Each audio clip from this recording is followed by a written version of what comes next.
السلام علیکم عزیز طلباء، آج لیکچر نمبر 30 ہے جماعت ششم کے لیے اردو کا۔ جیسا کہ آپ جانتے ہیں ہم نے چیپٹر شروع کیا ہوا تھا خالہ جان السلام علیکم۔ یہ چیپٹر اس کی املا اور الفاظ مانی اور پڑھائی ہو چکی ہے۔ یہ 2 دنوں میں ہم نے کیا، تیسرے دن میں اب کوشچن آنسرز ہم کرنے لگے ہیں۔ لیسن نے بغور پڑھا، دوبارہ پڑھنے کو میں نے کہا تھا، آپ نے پڑھا ہوگا یقیناً۔ اب میں اس کے کوشچن آنسر آپ کے ساتھ ڈسکس کرتی ہوں اور آپ کو بتاتی ہوں، ٹھیک ہے۔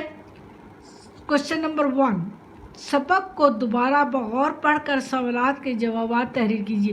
طریقہ کار آپ لوگوں کو سب کو پتہ ہے، بڑی چھوٹی کلاسز سے پڑھتے ہوئے آ رہے ہیں اس اسکول میں، تو ان بچوں کے لیے کوئی مسئلہ نہیں، انہیں طریقہ کار پتہ ہوتا ہے۔ جماعت کا کام بدھ، دن، عنوان، ڈیٹ، اردو میں سرگرمی، سوال جواب، ٹھیک ہے۔ سبق کو دوبارہ بغور پڑھ کر سوالات کے جوابات تحریر کیجیے۔ ذیشان میں کون کون سی اچھی عادات تھی؟ ذیشان ایک اچھا لڑکا تھا۔ لکھنے پڑھنے کے علاوہ گھر کے چھوٹے بڑے کاموں میں اپنے والدین کی مدد کرتا تھا۔ بڑا بیٹا ہونے کی وجہ سے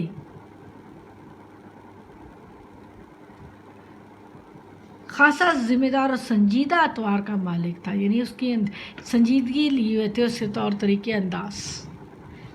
جب بڑا بیٹا ہوتا ہے نا، وہ بڑا جینٹل مین بنا دیتے ہیں پیرنٹس، اس پہ بہت توجہ دیتے ہیں۔ ذیشان کو بازار سے سودا سلف لانے سے کیا فائدے ہو رہے تھے؟ ہم سب جانتے ہیں کہ ذیشان جب بازار جاتا تھا تو اس کو ایک تو باہر نکلنے کا موقع مل جاتا تھا، سائیکل کی مشق ہو جاتی تھی، اور دوسرا کسی نہ کسی دوست سے ملاقات ہو جاتی تھی، اور سب سے آخری چیز، بہت اہم چیز، کہ وہ حساب کتاب کا ماہر ہوتا جا رہا تھا۔ ذیشان کو بازار سے سودا سلف لانے سے یہ فائدے ہو رہے تھے کہ اس کو تھوڑی دیر باہر نکلنے کا موقع بھی مل جاتا، سائیکل چلانے کی مشق بھی ہو جاتی اور کبھی کبھار کسی دوست سے ملاقات ہو جاتی۔ اس کے علاوہ وہ حساب کتاب میں بھی ماہر ہوتا جا رہا تھا۔ یہ تمام فائدے تھے جو اس کو سودا سلف لانے کی وجہ سے ہو رہے تھے۔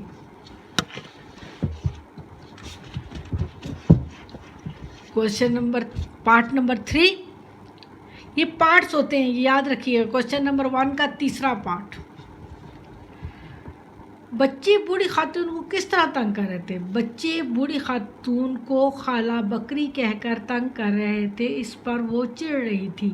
ان کو غصہ آ رہا تھا اس بات پہ، وہ چھیڑ بنا رہی تھی بچوں نے، ٹھیک ہے۔ یہ میں نے اوپر لکھ دیا، پر وہ چڑ رہی تھی۔ دیکھ لیں، غلطی ہو جائے تو انسان اس طرح کر لیتا ہے۔ بچوں کے تنگ کرنے پر بوڑھی خاتون کا کیا رد عمل تھا؟ یعنی انہوں نے کیا ری ایکشن دیا تھا، وہ کیا تاثرات دے رہی تھی؟ غصہ کر رہی تھی نا، اور بددعائیں دے رہی تھی، برا بھلا کہہ رہی تھی، اور پتھر اٹھا اٹھا کے بھی مار رہی تھی۔ بچے بار بار انہیں تنگ کرتے رہے تھے۔ تو بچوں کے تنگ کرنے پر بوڑھی خاتون کا یہ رد عمل تھا کہ وہ غصے سے بے قابو ہو گئی تھی، بچوں کو برا بھلا کہہ رہی تھی، بددعائیں دیتی جاتی تھی، بددعائیں دیتی جاتی تھی، اور ساتھ ہی پتھر اٹھا کر مار رہی تھی۔ یہ وہ کام کر رہی تھی جب غصہ انسان آ جائے اس کو احساس نہیں ہوتا کہ وہ کر کیا رہا ہے۔ پارٹ نمبر 5، ذیشان نے اپنے ساتھی بچوں کی اصلاح کیسے کی؟ ذیشان نے اپنے ساتھی بچوں کی اصلاح اس طرح کی کہ ان سب سے کہا کہ آج کرکٹ نہیں کھیلتے بلکہ کہانیاں سناتے ہیں۔ خود اپنے دادا سے سنا واقعہ سنایا کہ حضور صلی اللہ علیہ وسلم نے بوڑھی خاتون کی مدد کیسے کی؟ کوسچن مارک نہیں لگایا۔ کہا کہ اگر ہم سب آپ صلی اللہ علیہ وسلم سے محبت کرتے ہیں تو ہمیں بھی بزرگوں کا خیال رکھنا چاہیے۔ اس بات کا ساتھی بچوں پر اثر ہوا اور وہ خالہ جان سے معافی مانگ لی۔ تھوڑا جڑ گیا تھا، میں اس کو ٹھیک کر رہی ہوں۔ سمجھ آیا کہ جب اس نے دادا جان سے سنا کا واقعہ سنایا کہ حضور صلی اللہ علیہ وسلم نے حضور خاتون کی کیسے مدد کی، جس کو دھکا لگا تھا اور وہ گرنے والی تھی، آپ صلی اللہ علیہ وسلم نے اس کا ہاتھ پکڑ کر اسے گھر تک پہنچایا تھا. تو کہ اگر ہم صلی اللہ علیہ وسلم سے محبت کے دعوت دار ہیں تو پھر ہمیں ان کے کیے ہوئے عمل کو بھی یاد رکھنا چاہیے نا. تو اس وجہ سے ہمیں خیال رکھنا چاہیے تاکہ وہ عورت جو جس کو یہ چھیڑ رہے تھے وہ بھی تو ایک عورت ہی تھی نا. تو کسی کا مذاق نہیں اڑانا چاہیے کہ غلط عادت ہوتی ہے.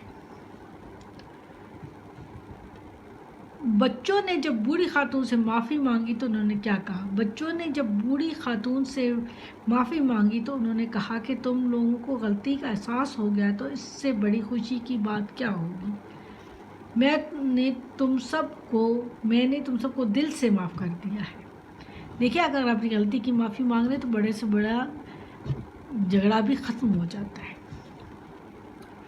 آپ کو اس کہانی سے کیا